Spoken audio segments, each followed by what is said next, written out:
Welcome to Democracy Now!, democracynow.org, The War and Peace Report. I'm Amy Goodman.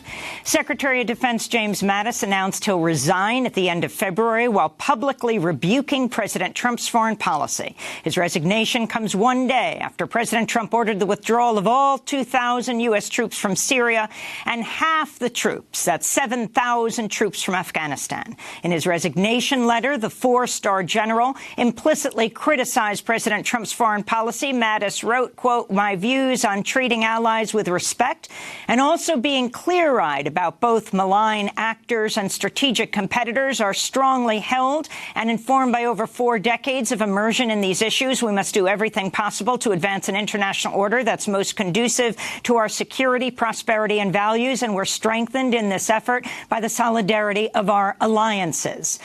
In the letter, Mattis did not make a direct reference to Syria, but he did call out Russia and China. Much of the Washington establishment expressed shock over General Mattis's resignation. This is Senate Minority Leader Chuck Schumer. Secretary Mattis was one of the few symbols, the few items of strength and stability in this administration.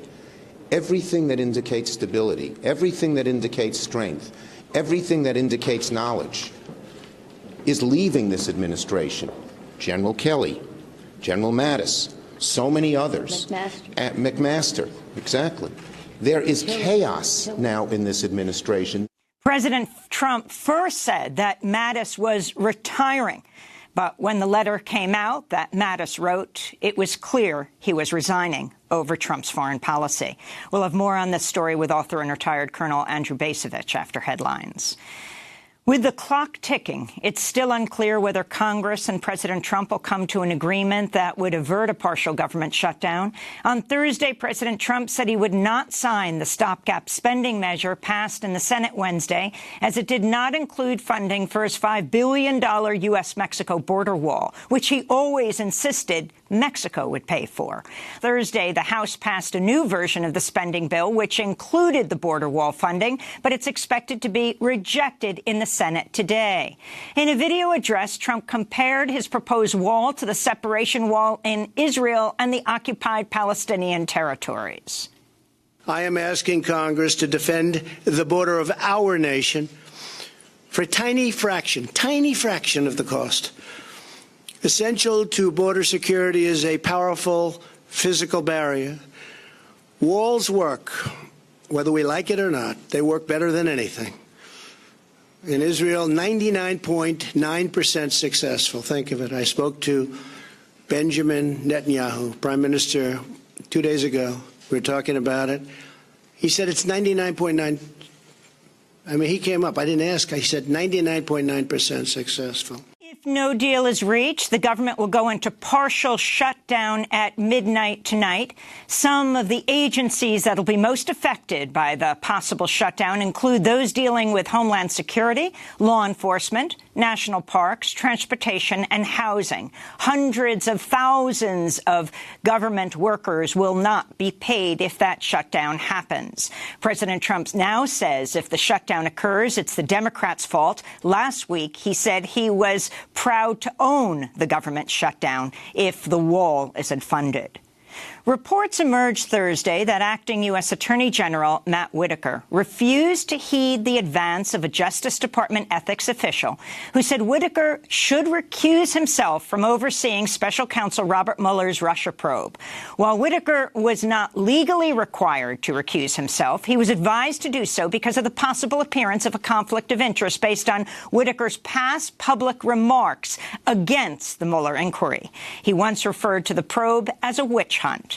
This follows the news that William Barr, President Trump's nominee to be the next Attorney General, sent an unsolicited memo to the Justice Department in June criticizing Mueller's probe.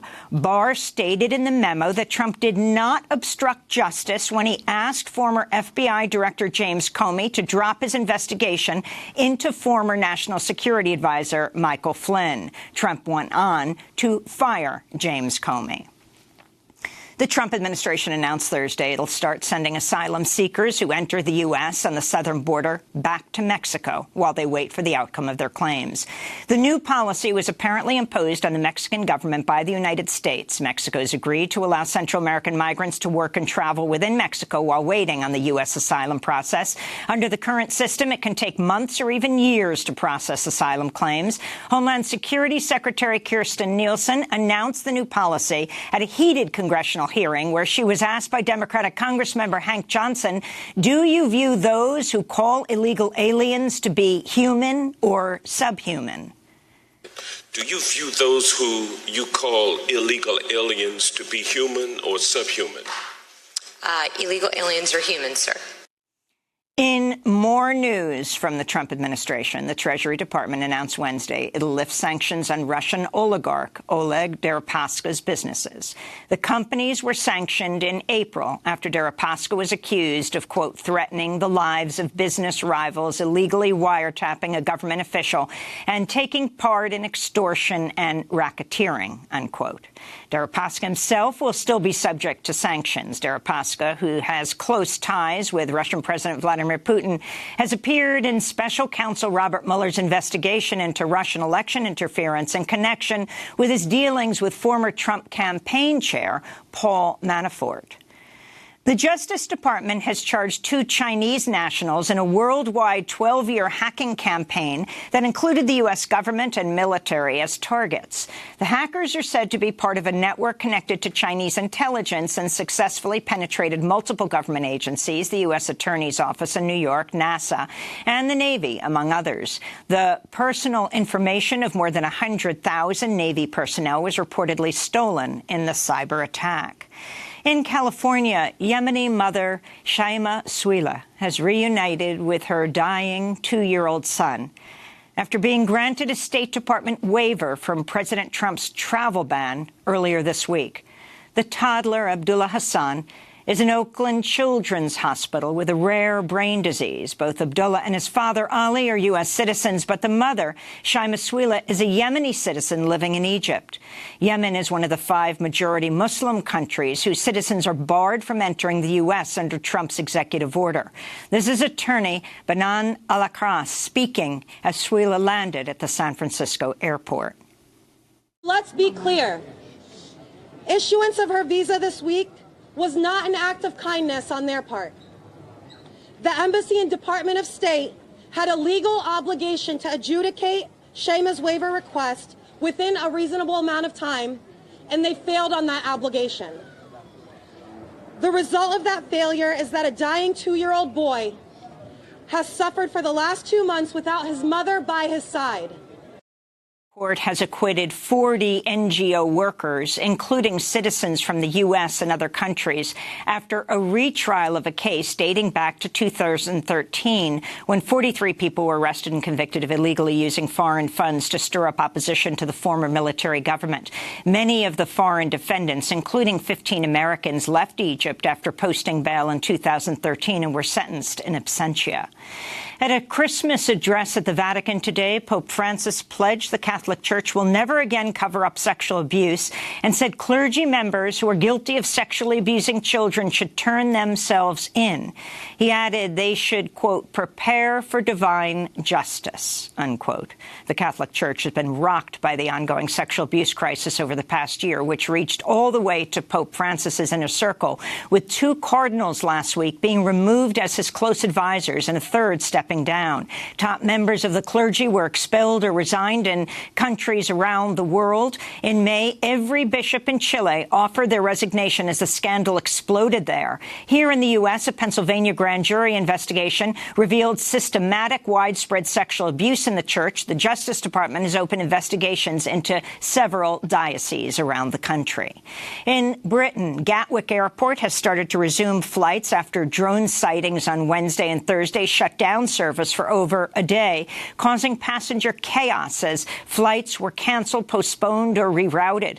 Authorities say they still don't know who is behind the unmanned aerial drones.